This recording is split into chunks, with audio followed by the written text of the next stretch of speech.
शहर के बीचों बीच एक बड़ी सी किराना दुकान चलाने वाले एक सफल व्यापारी राजेंद्र जी के चेहरे पर आज 12 बजे हुए थे। शक्ल सूरत से ऐसा लग रहा था मानो उनका सब कुछ लुट गया हो। क्या हुआ भाई राजेंद्र? बड़ी गंभीर मुद्रा में बैठे हो? दुकान के अंदर आते हुए उनके एक दोस्त ने पूछा। तो गहरी सांस लेते हुए राजेंद्र जी बोले, भाई सारी परेशानी यही है कि कुछ हुआ ही नहीं। क्या मतलब? दोस्त ने पूछा। तो बुझे मन से राजेंद्र जी बोले, भाई ऊपर वाले ने मुझ पर बहुत ज्यादती की है। एक के बाद एक बेटी देने में तो कोई कसर नहीं छोड़ी, लेकिन बेटा एक भी नहीं दिया। कितने वर्षों से इस इंतजार में हूं कि एक बेटा हो जाए तो उस पर जी भर के अपना प्यार दुलार लुटा सकूं, लेकिन फूटी किस्मत मेरी। कल मेरी पत्नी ने तीसरी बेटी को जन्म दिया। हर बार बेटे की चाहत रखता हूं, लेकिन फिर से बेटी ही धमक पड़ती है। अरे यार, तू भी किस जमाने में जी रहा है? आजकल बेटा और बेटी में कोई फर्क नहीं है। और वैसे भी भगवान ने जो दे दिया उसी में खुश रहना चाहिए। लेकिन राजेंद्र जी अपने दोस्त की बातों से सहमत नहीं थे। बेटे की चाहत के पक्ष में उनके पास बहुत सी दलीलें थीं। थोड़ी देर बातचीत करके राजेंद्र जी का मित्र तो वहां से चला गया, लेकिन उसके समझाने के बावजूद उनके चेहरे पर छाए हुए मायूसी और निराशा के बादल बदस्तूर कायम थे। रात को अपने घर वापस लौटे तो उनकी पत्नी ने नवजात बच्ची को उठाया हुआ था, जिसे देखते ही उनके क्रोध की सीमा ही नहीं रही और जोर जोर से चिल्लाना शुरू कर दिया। ना जाने ये औरत है या बेटियां पैदा करने की मशीन। एक बेटा नहीं दिया जाता तुझसे?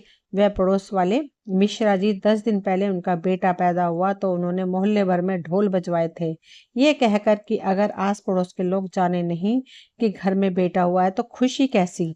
और हमारे यहाँ घर में मातम पसरा हुआ है, केवल तुम जैसी मनहूस औरत वजह से। कहते कहते वह मारपीट पर उतर आए, लेकिन उनकी पत्नी रमा बेचारी करती भी तो क्या। यह सब उसके बस में तो नहीं था।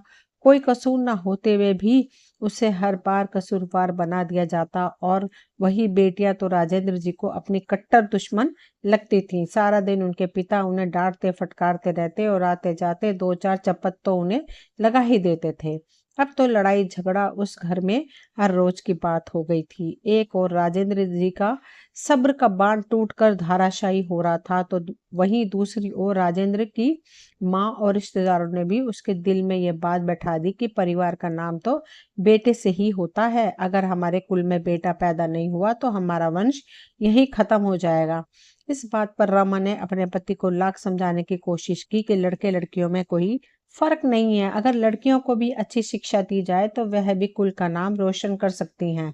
लेकिन वो बोला, बेटियों की तुलना बेटों से कभी नहीं की जा सकती।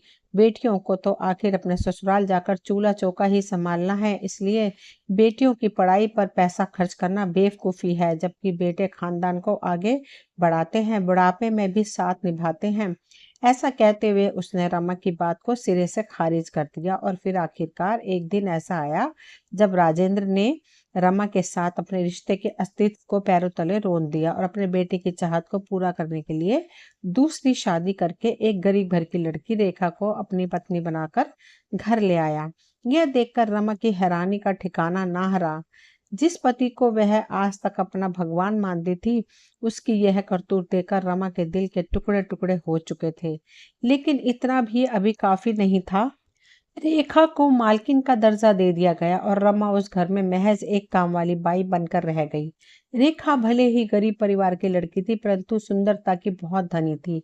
अब तो राजेंद्र को शादी के बाद केवल रेखा ही दिखाई देती थी। आए दिन उसके लिए नई नई साड़ियां लाना, उसे घुमाने ले जाना उसको रोज का काम बन गया था।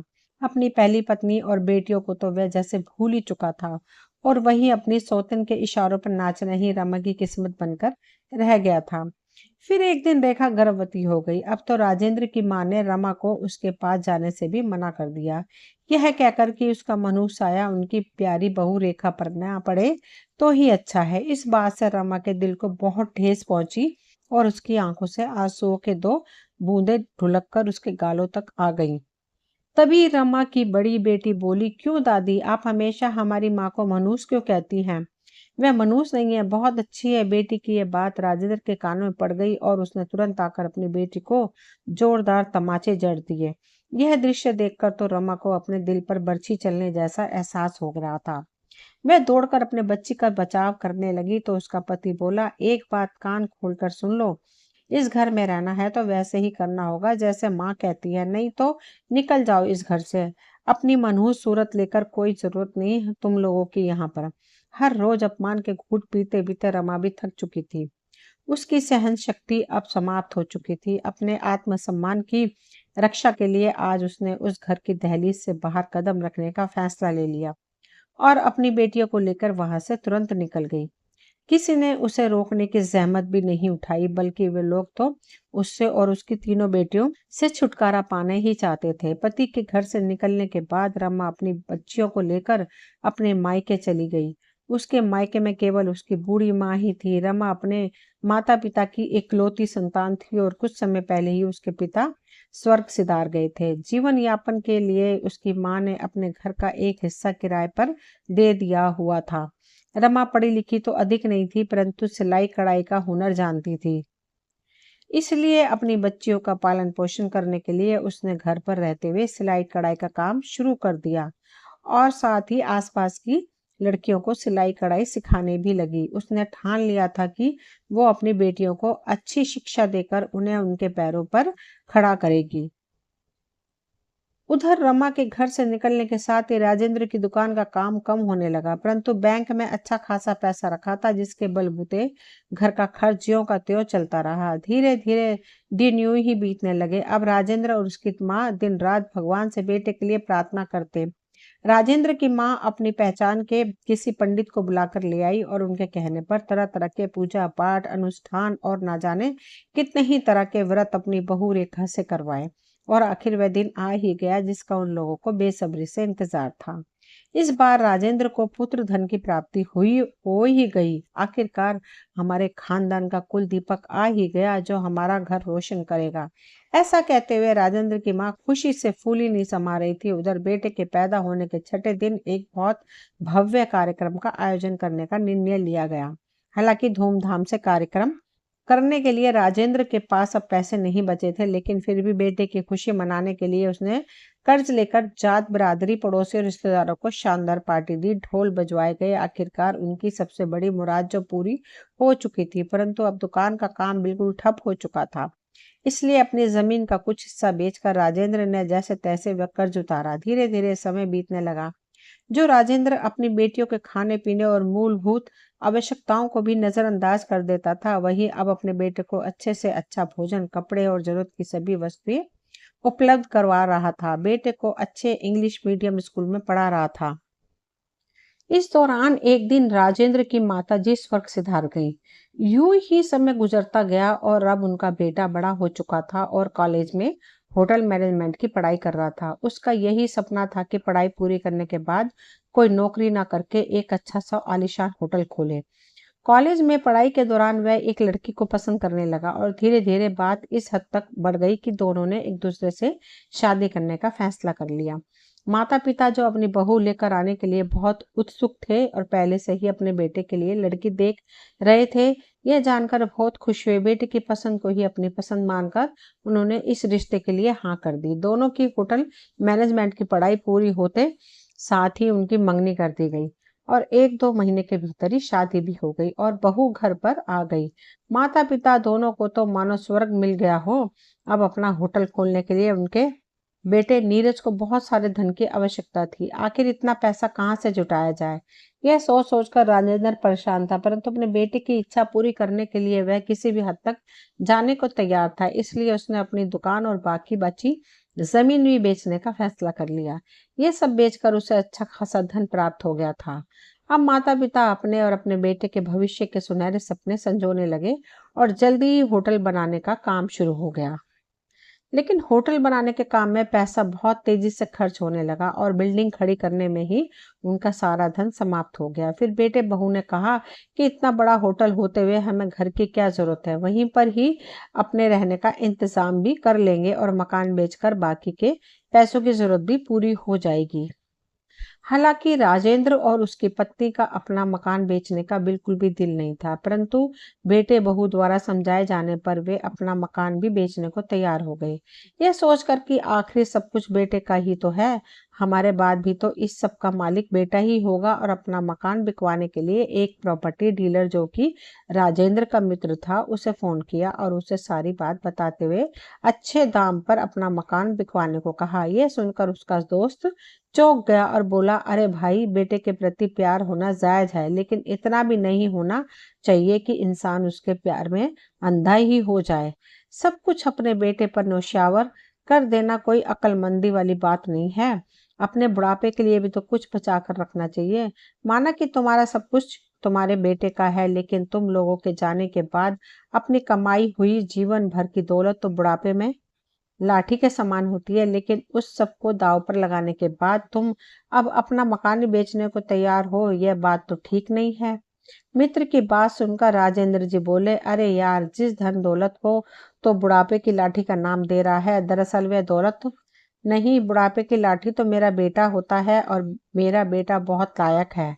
तुम देखना, एक दिन मेरा बेटा आसमान की ऊंचाइयों को छुएगा और हम दोनों की बुढ़ापे में खूब सेवा करेगा। फिर मित्र ने कहा, लेकिन राजेंद्र, वह मकान तो तेरे माता पिता की निशानी है, एक बार बेचने से पहले विचार जरूर करना। अरे विचार क्या करना, सब कुछ उसी का तो है, राजेंद्र ने कहा। तो मित्र ने चिंता जताई, पर अपना मकान बेचकर तुम रहोगे कहाँ, क्या ये सोचा है? अरे मेरे जीवन भर की पूंजी से इतना बड़ा होटल खड़ा कर रहा हूँ, मेरा बेटा तो क्या हमारे रहने की व्यवस्था नहीं करेगा? कहता है आप लोगों के रहने की व्यवस्था एक बड़े से आलीशान कमरे में करवा दूंगा। ऐसा कहते हुए राजेंद्र जी हंसने लगे और बोले, बहुत भाग्यशाली है हम लोग जो हमें नीरज जैसा बेटा मिला। इतना सब समझाने के बाद भी जब राजेंद्र जी नहीं माने तो उनके मित्र ने कहा, तू मेरा खास दोस्त है, इसलिए तुझे समझा रहा हूँ, बाकी जैसे तुझे ठीक लगे। ऐसा कहकर उनके मित्र ने फोन रख दिया।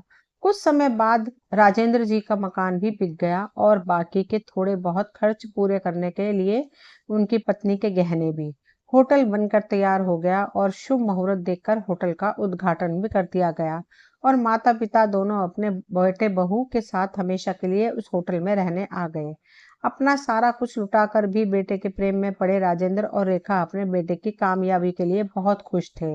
होटल में कुल मिलाकर 11 कमरे थे, जिनमें से एक कमरा नीरज ने अपने माता पिता को रहने के लिए दे दिया, जबकि एक बड़ा ही आलीशान कमरा उसने अपने और अपनी पत्नी के लिए अलग से बनवाया था, जिसमें सुख सुविधा की हर वस्तु उपलब्ध थी।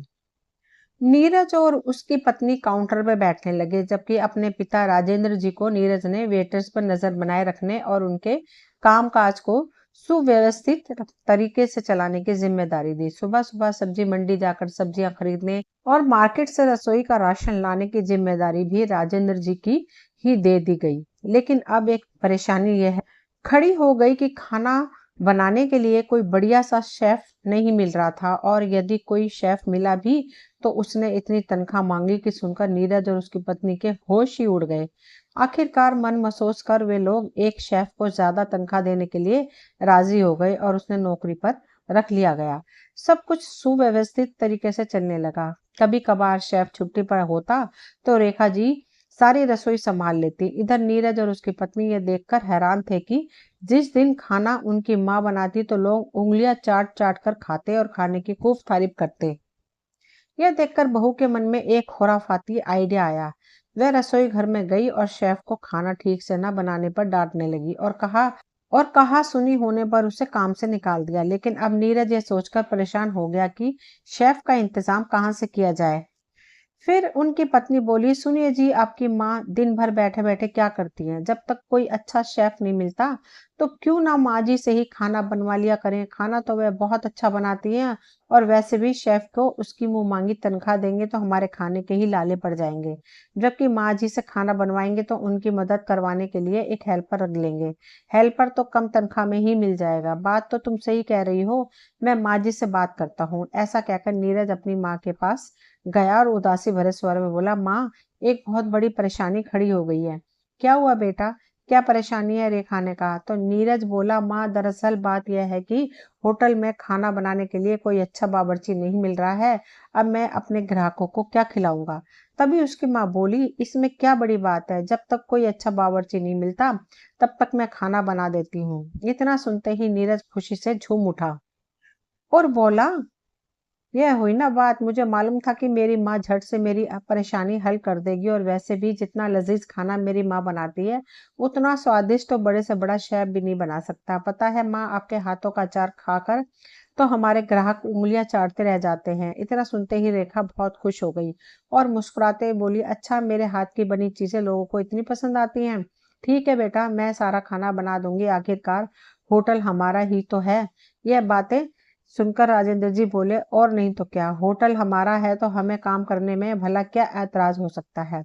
अब देखो, जब काम ज्यादा होता है मैं भी तो वेटर वाले सारे काम कर लेता हूँ, इसमें क्या बुराई है? फिर रेखा बोली, बिल्कुल, हम तो बस यही चाहते हैं कि हमारे बच्चे खूब तरक्की करें। अच्छी बात है रेखा, ग्राहक आने लगे, तुम रसोई का काम देखो, तब तक मैं ग्राहकों को देखता हूँ। ऐसा कहकर राजेंद्र जी कमरे से बाहर चले गए।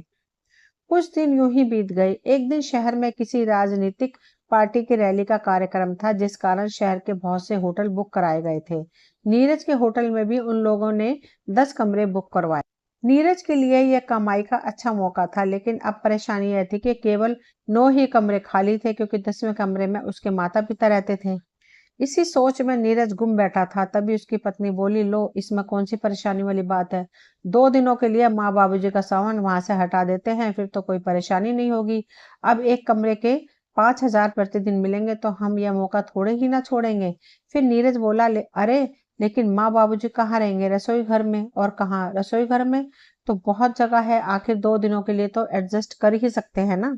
ठीक है, 2 दिन के लिए उनका इंतजाम रसोई घर में करवा देते हैं। ऐसा कहकर नीरज ने अपने माता पिता का सामान रसोई घर में शिफ्ट करवा दिया और अपने माँ पिताजी को 2 दिन के लिए रसोई घर में रहने को कह दिया। रसोई घर में बिछी चादर पर लेटे लेटे राजेंद्र जी सोचने लगे, कहीं उन्होंने अपना सब कुछ बेचकर कोई बहुत बड़ी गलती तो नहीं कर दी।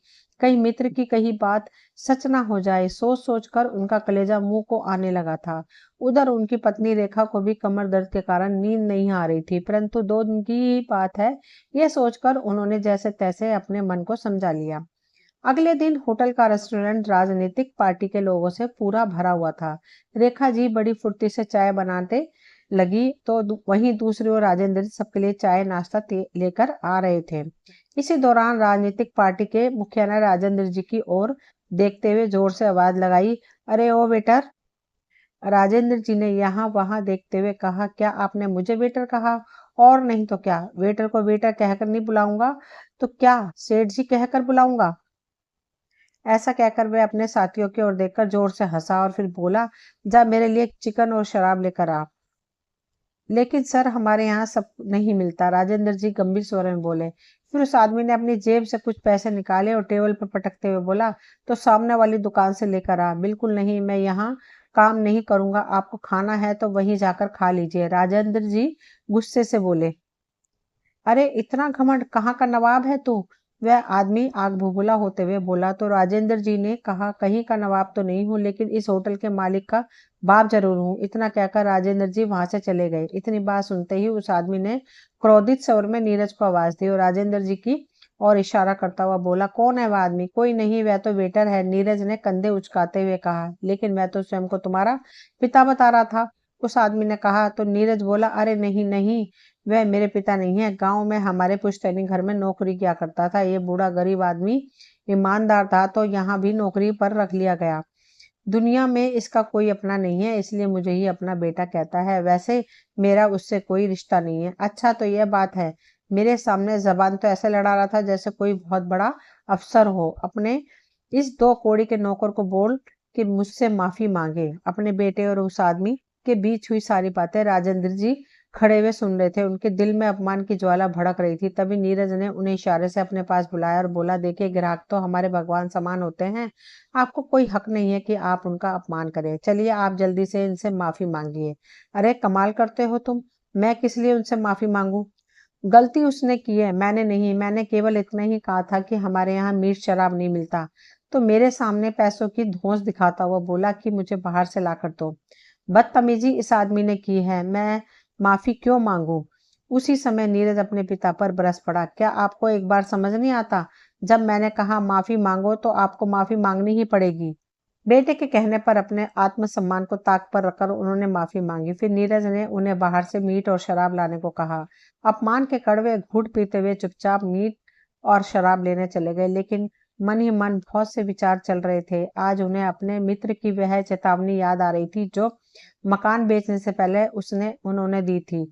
आज उन्हें अपना घर बहुत याद आ रहा था। उधर रसोई घर में सबके लिए खाना बनाते बनाते रेखा जी बेहाल हो रही थी। आज उनका हेल्पर भी छुट्टी पर था। जब खड़े रहना उनके लिए असंभव हो गया तो खाना बनाना छोड़कर वह रसोई घर के कोने में बिछी चादर पर लेट गई। इधर सब लोग खाने का इंतजार कर रहे थे। आखिर खाना अभी तक आया क्यों नहीं, यह देखने के लिए जैसे ही नीरज रसोई घर में गया तो अपनी माँ को वहां लेटे हुए पाया। यह देखते ही वह माँ पर भड़क पड़ा। वहां इतने लोग खाने का इंतजार कर रहे हैं और आप यहाँ आराम फरमा रही हैं। वह बेटा, गर्मी और धुएं के कारण मेरा दम घुट रहा था, खांसी रुक नहीं रही थी, मुझसे खड़ा नहीं हुआ जा रहा था, इसलिए मैं थोड़ी देर लेट गई थी। लेकिन सारी सब्जियां मैंने तैयार कर रखी हैं, बस दाल को तड़का लगाना बाकी है। वो काम तुम बहू से करवा लो, मुझसे तो खड़ा नहीं हुआ जाएगा। ठीक है, चलिए मैं आपको डॉक्टर के पास ले चलता हूँ। ऐसा कहकर नीरज ने अपनी पत्नी को रसोई संभालने के लिए कहा तो वह भड़क गई। लेकिन कोई और रास्ता भी नहीं था, इसलिए जलते भुनते हुए वह रसोई घर में चली गई है। थोड़ी देर में नीरज अपनी माँ को लेकर डॉक्टर के पास पहुंचा तो डॉक्टर ने बताया कि फेफड़ों पर असर पड़ा है और कमजोरी भी बहुत है। समस्या और अधिक न बढ़ जाए इसलिए कुछ दिनों के लिए अस्पताल में ही रखना होगा। लेकिन फिर होटल का काम कैसे चलेगा, यह सोचकर नीरज ने डॉक्टर से कहा, नहीं, हमें इन्हें अस्पताल में एडमिट नहीं करवाना है। आप दवाइयाँ दे दीजिए, जरूरी हो तो इंजेक्शन दे दीजिए, हम इनका घर पर ही अच्छे से ख्याल रखेंगे। डॉक्टर ने लाख समझाने की कोशिश की कि इस समय लापरवाही करना उचित नहीं है, मगर वह नहीं माना और दवाई लेकर अपनी माँ को अपने साथ वापस ले आया। वापस लौटकर रेखा जी फिर से काम पर लग गई। राजेंद्र जी ने अपने बेटे को बहुत समझाया कि तुम्हारी माँ की तबीयत ठीक नहीं है, या तो रसोई घर का काम बहू से करवा, नहीं तो कोई और बावर्ची रख लो। लेकिन अब तुम्हारी माँ यह काम नहीं करेगी, आपकी बहू से यह सब काम नहीं होगा। मैं जल्दी ही शेफ का इंतजाम करूंगा। ऐसा कहकर नीरज चला गया। दोपहर के समय खाना बनाते हुए धुएं के कारण रेखा की तबीयत ज्यादा बिगड़ने लगी और बेहोश हो गई। तभी नीरज को खाना जलने की बू आई। तेजी से अंदर गया और चिल्लाने लगा, जब देखो बीमारी का बहाना करके पड़ी रहती हो, सारा खाना जला दिया। तभी उसकी पत्नी आई और बोली, ये दोनों तो मुफ्त की रोटियां ही तोड़ेंगे, इनसे कोई काम ही नहीं होगा। तभी राजेंद्र जी की आवाज सुनकर अंदर आए और गुस्से से बोले, लानत है ऐसी औलाद पर, अपनी सारी पूंजी हमने तुझ पर कुर्बान कर दी है सोचकर कि बेटा हमारा बुढ़ापे में सहारा बनेगा, लेकिन तुमने तो हमें यहाँ नौकर बनाकर रख दिया। नौकर कहना भी शायद गलत होगा, तुम तो यहाँ बंधुआ मजदूर बनकर रह गए हैं। अपनी पत्नी के पास जाकर उसे झंझोड़ते हुए बोले, रेखा क्या हुआ, उठो, अब हम यहाँ नहीं रहेंगे, मैं तुम्हारा अच्छे से इलाज करवाऊंगा, तुम जल्दी से ठीक हो जाओगी। लेकिन ये सब क्या? सुनने के लिए रेखा जीवित ही कहाँ थी। राजेंद्र जी चिल्लाते रह गए, लेकिन उनकी पत्नी के शरीर में कोई हरकत नहीं हुई। भी तुम मुझे छोड़कर नहीं जा सकती रेखा, कहते हुए राजेंद्र जी जोर जोर से चिल्लाने लगे। आज वे अपना सब कुछ खो चुके थे।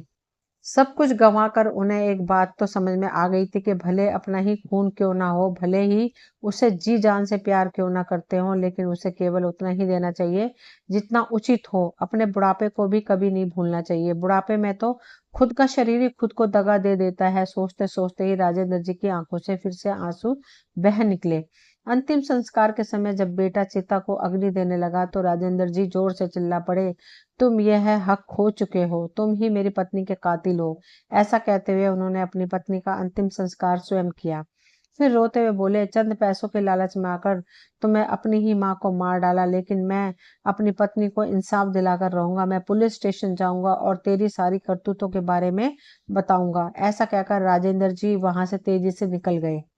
जेब में एक फूटी कौड़ी भी नहीं थी, इसलिए वे पैदल ही चलने लगे। काफी दूरी तय करके हाँफते हुए पुलिस स्टेशन पहुंचे और जाकर अपने बेटे के खिलाफ शिकायत की, लेकिन वहां उनकी कोई सुनवाई नहीं हुई। उनके बेटे ने फोन करके पैसों का लालच देकर मामले को रफा दफा करने को कह दिया था। बहुत मिन्नतें करने के बाद भी जब किसी ने कंप्लेंट दर्ज नहीं की तो वहीं एक व्यक्ति ने उन्हें सलाह दी कि उन्हें पुलिस अध्यक्ष के पास जाना चाहिए। एक सप्ताह पहले ही एक महिला पुलिस अध्यक्ष ने ज्वाइन की है जो बहुत ईमानदार और न्यायप्रिय है। यह बात सुनकर राजेंद्र जी तुरंत वहां से पुलिस अध्यक्ष के ऑफिस चले गए और उसके पैरों में गिरकर गिड़गिड़ाने लगे।